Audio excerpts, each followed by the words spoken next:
नमस्कार. मी भाऊ तोरसेकर. तुम्ही बघत आहात प्रतिपक्ष. मित्रांनो, घाबरलेला माणूस असतो ना, तो जास्त आवेशात बोलतो. काल परत एकदा उद्धव ठाकरे यांनी शिवसेनेच्या वर्धापन दिनी भाषण करताना कमॉन किल मी, कमॉन किल मी वगैरे असा कुठला नाना पाटेकरचा किंवा अमिताभ बच्चनचा वगैरे डायलॉग ऐकवला. ह्या असल्या पोकळ गोष्टी ज्या बोलणारे असतात ना, ते त्या सद्दाम हुसेन, इराणचा शहा किंवा उद्धव ठाकरे यांच्यासारखेच असतात. संपवा, बोला, हिंमत असेल तर संपवा. अरे, समोरच्यांची हिंमत वारंवार दिसलेली असते ना. 2.5 वर्ष मुख्यमंत्री असताना माझं सरकार पाडणार, कधी पाडणार, पाडून दाखवा, उद्या पाडा, आज पाडा, आत्ता पाडा, हे बोलत होते उद्धव ठाकरे. आणि ज्या दिवशी सरकार पडलं तेव्हापासून आजपर्यंत रडण्याचा कार्यक्रम, रडगाण्याचा कार्यक्रम अखंड चालू आहे. काल परवा तर तुम्हाला आठवत असेल, विधानसभा निवडणुकीच्या दरम्यान काय काय गर्जना केल्या उद्धव ठाकरेंनी. एक तर तू राहशील किंवा मी राहीन. आता कोण राहिलंय हे दिसतंय लोकांना. दिसतंय लोकांना ना, कोण शिल्लक राहिलाय. आणि जो काही शिल्लक राहिलाय त्यातून किती शिल्लक राहणार हा प्रश्न आत्ता आहे. असो, विषय आत्ताचा माझा उद्धव ठाकरे नाहीये. हा आत्ताचा विषय जो आहे आजचा, तो इराणचा विषय. इराणचा विषय म्हणजे इस्रायलने ज्या प्रकारे जबरदस्त हल्ला इराणवर केलेला आहे, त्याचं कारण उघड आहे की इस्रायल पासून दूर असलेला हा इराण नावाचा देश, तिथे जी काय आयातुल्लांची सत्ता आली त्यानंतर कारण नसताना आपल्या धर्मसत्तेच्या आणि एकूणच राजसत्तेच्या आधारावर त्यांनी एकूण मुस्लिम जगताचं नेतृत्व आपल्याला मिळावं म्हणून जो उद्योग सुरू केला, त्याचा परिपाक आजच्या इराण युद्धामध्ये आपल्याला दडलेला दिसतो. तसं बघायला गेलं तर प्रचंड तेल साठे आणि पैसा यामुळे दीर्घकाळ सौदी अरेबिया हा मुस्लिम जगताचा नेता राहिलेला देश. ब्रिटिशांनी फार पूर्वी, जवळजवळ 100 एक वर्षापूर्वी, जेव्हा ऑटोमन साम्राज्य, जे मुस्लिम साम्राज्य होतं, ते बुडीत काढलं, त्यानंतर मुस्लिम जगताला आपला कोणी नेता राहिलेला नाही. प्रत्येक मुस्लिम देश जो आहे तिथे जवळजवळ धर्मसत्ता काम करते. आणि अशा धर्मसत्तेमुळे 50-55 जे मुस्लिम देश आहेत ते सगळे एकमेकाला एकत्र ठेवतात. पण ते एकत्र येऊन सुद्धा एक साम्राज्य होत नाही, ही वेदना आहे. आणि म्हणूनच मग या सगळ्यांना एकत्र करण्यासाठी ऐतिहासिक आधार शोधत इस्रायलला खतम करणं हा एक अजेंडा बनवला जातो. आणि इस्रायलला खतम करण्यासाठी जो नेतृत्व करायला पुढे येईल तोच मुस्लिम उम्माचा काय तो खलिफा होईल, ही कल्पना आहे. आणि त्यातून हे सगळं सुरू होतं. 1960च्या दशकामध्ये असा प्रयोग इजिप्तचा लष्करशाह Abdel Gamal Nasser, general Abdel Gamal Nasser याने हा प्रयोग केला होता. आसपासच्या सगळ्या 5 अरबी देशांना एकत्र करून त्याचं नेतृत्व आपल्याकडे घेत जॉर्डन, सिरिया, लेबेनॉन, इराक वगैरे अशा सगळ्या देशांची एक मोठ बांधून इस्रायलला खतम करण्याचा पवित्रा अब्दल गमाल नासेरने घेतला होता. पण अवघ्या 7 दिवसाच्या युद्धामध्ये 5ही अरब राष्ट्रांना आणि त्यांच्या फौजांना इस्रायलने अक्षरशः दाती तृण धरून शरणागत व्हायची पाळी आणली. आणि तेवढ्यावर नव्हतं तर इजिप्तचा सिनाई वाळवंटाचा जो प्रचंड भूप्रदेश आहे तो इस्रायलने बळकावून बसला होता. बळकावून बसला होता सिनाईचं सगळं वाळवंट. आणि त्यातून बाहेर कसं पडायचं ही परिस्थिती होती. आणि त्यात अब्दल कमाल नासेर नामोहरम होऊन गेला. पण त्यानंतर हळूहळू ज्या देशाकडे थोडी सुबत्ता आहे आणि चांगलं सैनिक बळ आहे, तो प्रत्येक जण संपूर्ण मुस्लिम जगताचं नेतृत्व आपल्याकडे घेण्यासाठी जे काय उद्योग करायला लागला, त्यांनी प्रत्येकाने इस्रायलला खतम करणं हा आपला एक अजेंडा बनवला. आजचं इराण युद्ध जे आहे त्याचं कारण नेमकं तिथे आहे. अरब इस्रायल मी तुम्हाला नासेर वगैरे सांगितलं, त्यानंतरच्या काळात सौदी अरेबियाने आपल्याकडच्या प्रचंड पेट्रोल साठ्याचा फायदा घेऊन इस्रायलची कोंडी करण्यासाठी जगाला, ज्याला ज्याला आपण तेल पाठवतो त्यांच्यासाठी तेल महाग करून टाकलं आणि त्या वाढवलेल्या किमतीतून जमणाऱ्या पैशांना पेट्रो डॉलर्स असं नाव देण्यात आलं. आणि मग त्या पेट्रो डॉलर्सच्या बळावर सौदी अरेबिया हा शस्त्रबळ पाठीशी नसलं तरी संपूर्ण मुस्लिम जगताचं नेतृत्व करायला पुढे सरसावला. पुढे तीच भूमिका कधी सद्दाम घ्यायला जातो, कधी आता तुर्कस्तानचं चालू आहे. सौदी अरेबिया आणि 1980 नंतर जी इराणमध्ये मुस्लिम धर्मसत्ता आली, आयातुल्ला खोमेनी हे इराणच्या शहाला पळवून लावून इराणमध्ये परतले आणि धर्मसत्ता ही सुप्रीम झाली. तिथून त्यांनाही स्वप्न पडायला लागली आपण खलिफा झालं पाहिजे.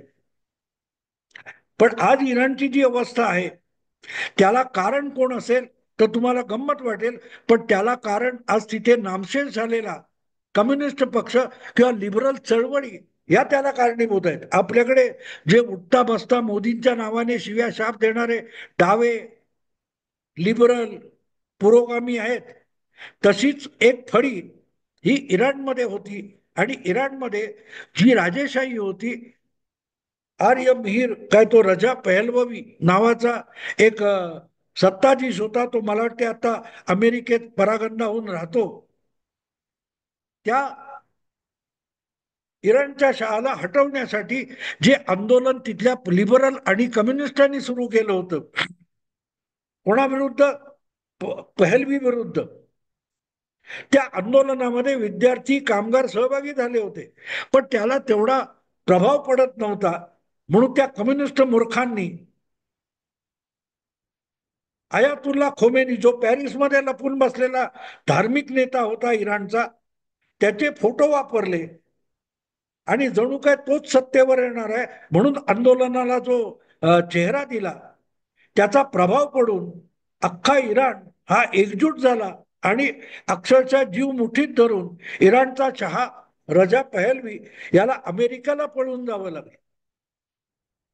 आणि मग आयातुल्ला खोमेनी परतले आणि सगळ्यात पहिल्यांदा त्यांनी काय केलं असेल तर हे स्वतःला लिबरल डावे वगैरे म्हणतात ना, त्यांचा फडशा पाडला, त्यांची अक्षरशः कत्तल करून टाकली, त्यांना नामशेष करून टाकले. कारण आयातुल्ला खोमेनीची भूमिका साफ होती की एखादा काफिर असतो, धर्मविरोधी असतो, त्याच्यापेक्षाही नास्तिक हा अधिक डेंजरस असतो, कारण तो धर्म नावाच्या कल्पनेला सुरुंग लावतो. आपल्या धर्माविरुद्ध असणं वेगळं आणि धर्म कल्पनेच्या विरुद्ध असणं वेगळं. म्हणून कम्युनिस्टांचा अक्षरशः आयातुल्ला खोमेनी यांनी शिरकाण करून टाकले, शिरकाण करून टाकले. तर आज आपल्याकडे मोदी विरोधात, हिंदू विरोधात बोलणारे जे मोदींना हुकुमशाह म्हणतात, त्यांना, त्या मूर्खांना माहिती नाही की त्यांच्यासारख्याच लोकांची इराणमध्ये काय अवस्था झाली. हे मोदींना हटवायला निघाले, ते त्या रजा पहलवी नावाच्या राजाला हटवायला निघाले होते. पण असो, तो इतिहास आहे. मुद्दा इतकाच आहे की ज्या वेळेला आयातुल्ला खोमेनीच्या हाती सत्ता आली तेव्हा त्यांनी सगळ्यात पहिलं जर काय काम केलं असेल तर स्वतंत्रपणे विचार करू शकणाऱ्या लोकांचा काटा काढून टाकला. इस्लाम किंवा इस्लामिक राजकारणाच्या पेक्षा वेगळी भूमिका मांडणाऱ्या सगळ्या लिबरल, डाव्या, कम्युनिस्ट वगैरे स्वयंभू विचारांच्या संस्था, संघटनांना तिथे प्रतिबंध लावण्यात आला. कामगारांच्या संघटना करणं, विद्यार्थ्यांच्या संघटना करणं आणि सत्तेच्या विरोधात चकार शब्द बोलणं हा गुन्हा ठरवण्यात आला. शरीयत हा इस्लामी कायदा हाच देशाचा कायदा बनला आणि हळूहळू करत आयातुल्ला खोमेनी यांना संपूर्ण जगाचा मुस्लिमांचा सर्वोच्च नेता होण्याची स्वप्न पडायला लागली. पण बळी कोणाचा गेला? ज्या लोकांनी घाई गर्दीने लोकप्रियतेवर स्वार होण्यासाठी खोमेनीला नेता मानलं, त्याचे फोटो वापरले, त्याच खोमेनीने त्यांचा बळी घेतला. हे कुठल्याही आंदोलनामध्ये ही गोष्ट लक्षात ठेवावी लागते की तारतम्य सुटता कामा नये. आणि आज परिस्थिती अशी आहे की इस्रायलने हल्ला केला वगैरे सगळं ठीक आहे, पण इस्रायलने इतका हल्ला केल्यानंतर इराण त्याला समर्थपणे उत्तर देऊ शकत नाहीये. याचं कारण, जसं भारतामध्ये पहलगाम नंतर ऑपरेशन सिंदूरसाठी भारत सरकारच्या मागे संपूर्ण जनता एक दिलाने उभी राहिली, अगदी बहुतांश विरोधी पक्षांनी परदेशात जाऊन सुद्धा भारताची बाजू मांडली, ती गोष्ट इराणमध्ये होताना दिसत नाही. आपल्याला हा आयातुल्ला जो आजचा आहे खामेनी, तो वाचवू शकत नाही आणि त्याची सेना आपल्याला वाचवू शकत नाही, हे सरकार सुद्धा आपल्याला वाचवू शकत नाही. याच्यावर विसंबून राहिलो तर इस्रायलच्या बॉम्बार्डिंग मध्ये आपलाही जीव जाईल या भीतीने नागरिकांचा धीर सुटलेला आहे आणि इराणचे नागरिक अक्षरशः सैरा वैरा पळायला लागलेले आहेत. अंगावरच्या कपड्यानिशी किंवा आपल्या गाडीत बसतील तेवढ्या वस्तू घेऊन इराणची राजधानी तेहरान मधून लाखो लोक तेहरानच्या बाहेर पडायला लागलेले आहेत. काही व्हिडिओ आलेले आहेत तेहरानच्या परिसरात आणि तेहरान शहरामध्ये. जिथे जिथे पेट्रोल पंप आहेत तिथे तिथे हजारोने पेट्रोल भरून घेण्यासाठी गाड्यांनी गर्दी केली आहे. तर तेहरानच्या बाहेर पडणारे जे हायवे, त्याच्यावर प्रचंड वाहतुकीची कोंडी झाली आहे शहर सोडून पळणाऱ्या लोकांमुळे. आणि जायचं तर जायचं कुठे? दुसरी गोष्ट अशी आहे की जो बॉम्बस्फोट होतात किंवा हवाई हल्ले होतात, अशा वेळेला लपून तळघरात बसता येतं. ती तळघरं सुद्धा तेहरानमध्ये नाही आहेत. त्यामुळे जमेल तिथे शाळांमध्ये, मशिदीमध्ये आपला आपला जीव स्वतः वाचवा असं आवाहन करून जनतेला या इस्लामी धर्मसत्तेने, खोमेनीच्या सत्तेने अक्षरशः वाऱ्यावर सोडून दिले. स्वतः खोमेनी जाऊन कुठेतरी लपून बसलाय आपला जीव वाचवायला.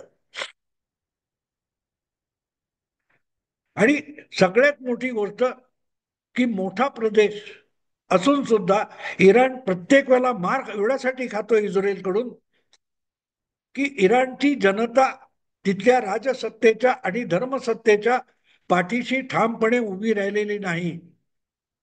मुठभर पोलीस, मुठभर सेना आणि मुठभर काय ते नॅशनल गार्ड यांनी बंदुका रोखून करोडो लोकांना ओलीस ठेवलेलं समाज किंवा देश म्हणजे इराण. आणि आता बाहेरून जेव्हा हल्ले होत आहेत तेव्हा बंदूक आपल्याच नागरिकांच्या कडून वळवायची आणि इस्रायलकडे वळवायची, तर मग आपली सत्ता जाईल याची भीती आहे. इराणची राजकीय सत्ता आणि धर्मसत्ता आज एका द्विधा मनस्थितीमध्ये आहे की करायचं तर काय करायचं, करायचं तर काय करायचं. ज्या जनतेला आपण धमकावून आणि बंदुकीच्या नळीला रोखून आपल्या कब्जात ठेवलेला आहे, ओलीस ठेवलेला आहे, ती जनता विटलेली आहे. आणि आज परकीय हल्ला आल्यानंतर त्या जनतेने उठाव केला तर आपली सत्ता ही पत्त्याच्या बंगल्यासारखी बघता बघता ढासळून पडेल, ही भीती खामेनी किंवा त्यांच्या धर्मसत्तेला सतावते आहे. आणि सामान्य जनतेला पण विश्वास नाहीये. बरोबर आहे, सामान्य जनता निशस्त्र असते आणि त्यामुळे आपल्या हाती हत्यार नसताना आपण कोणाशी लढायचं हे पण कळत नाहीये. जनतेला कळतंय की जर खामेनी आणि त्याच्यासारखी राजसत्ता नाहीशी होणार असेल, पराभूत होणार असेल, तर इस्रायल यापुढे इराणवर हल्ला करणार नाही. कारण इस्रायलचे पंतप्रधान नेतान्याहू यांनी एक सरळ सरळ आवाहन इराणी जनतेला केलेलं आहे की इस्रायलला इराणची भूमी घ्यायची नाहीये. इराणी सेनेला सुद्धा मारण्याची इस्रायलला इच्छा नाही. उलट खामेनीच्या तावडीतून इराणी जनतेला मुक्त करण्यासाठीच ही लढाई आहे. कारण खामेनीपासून जितका इराणी जनतेला धोका आहे तितकंच खामेनी हे इस्रायलसाठी संकट आहे. त्यामुळे इस्रायल आणि इराणी जनता या दोघांसाठी जे संकट आहे ते संकट निवारण्याचं काम या युद्धातून होत आहे. असं जे आवाहन नेत्यानाहू यांनी केलंय ते बहुतांशी इराणी जनतेला पटायला आणि पचायला लागले आणि त्याचा प्रभाव इराणच्या पोलीस आणि लष्करामध्ये सुद्धा दिसायला लागलेला आहे. इराणी सेनादलातले अनेक सैनिक, पोलीस दलातले अनेक शिपाई अधिकारी हे आपला गणवेश उतरवून बाजूला ठेवून साध्या कपड्यामध्ये जनतेचा बंदोबस्त करण्यापेक्षा, जनतेला शांत करण्यापेक्षा खामेनी विरोधी निदर्शनामध्ये सहभागी व्हायला लागलेले आहेत. म्हणजे इराणलाच खामेनीला हटवायचंय असं नाहीये. इराणी जनतेला सुद्धा या धर्मसत्तेच्या जाचक कायदे आणि नियमातून मुक्त होण्याची स्वप्न पडायला लागलेली आहेत, आशा दिसायला लागली आहे. आणि त्यामुळे इराण इस्रायल यांच्यातलं युद्ध बऱ्याच अंशी हळूहळू एकतर्फी व्हायला लागलेलं आहे. मला आठवतं जेव्हा 60-62 साली जेव्हा चीनचा हल्ला झाला होता तेव्हा आमचे वसंत बापटांनी मराठीमध्ये एक वीरगीत लिहिलं होतं, परक्यांचा येता हल्ला प्रत्येक घर बने किल्ला. इथे परिस्थिती अशी आहे, परकीयांचा हल्ला आलेला आहे, सुरू आहे, अव्याहत सुरू आहे, बॉम्ब वर्षा होतोय आणि तेहरान मधून इराणी नागरिक आपल्या आपल्या जीव वाचवत जेवढं काही हाताशी लागेल तेवढ्या उपयुक्त वस्तू घेऊन घरदार सोडून सैरा वैरा पळायला लागलेले.